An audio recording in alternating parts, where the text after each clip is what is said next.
stvořil tento národ, tobě nemusíme nic říkat. Ale aspoň pro nás samotné se naše ústa a naše srdce pokoušejí formulovat to, co nesmíme ztratit nikdy, totiž víru. Víru v sebe sami a víru v tvé dějiny. Věříme, že v dějinách jsme nestáli a nebudeme stát na špatné straně. Věříme, že na naší straně a v našem usilování je víc budoucnosti. Víc toho, co poroste a ponese plod, než na straně násilí a dočasné moci. Pravda je víc než moc, protože je trvalá.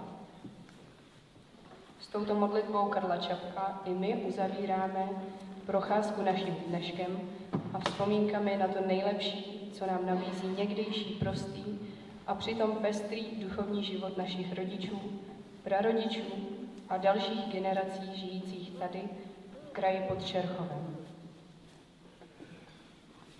Přejeme vám všem radostné Vánoce a v pohodě prožitý příští rok 2025.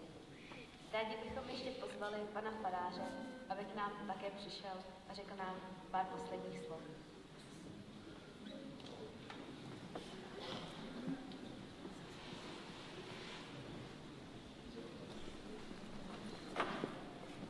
Vážení přátelé, hezký večer. Chtěl bych moc poděkovat národopisnému souboru Postřekov a kleneckému Halkravanu za krásnou, radostnou vánoční i adventní muziku.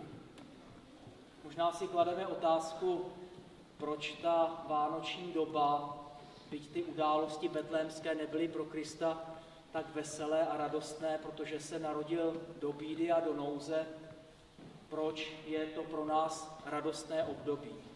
Z toho důvodu, že i tenkrát těm lidem, kterým se narodil před 2000 lety, tak i po celé generace našim předkům a i nám dává do života smysl a naději.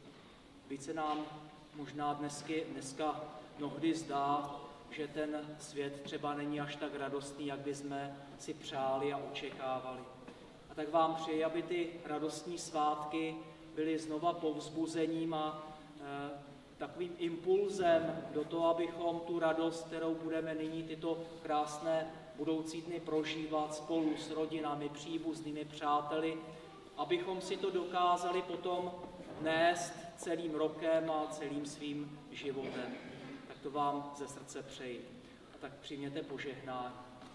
Na přímluvu svatého Martina, svatého Jakuba, patrona Postřekova, ať vám žehná vašim rodinám, dětem, příbuzným, přátelům, ať vás provází a chrání všemohoucí trojjediný Bůh, Otec i Syn i Duch Svatý. Amen. Dobrořečme Pánu, Bohu díky. A díky vám a hezký večer.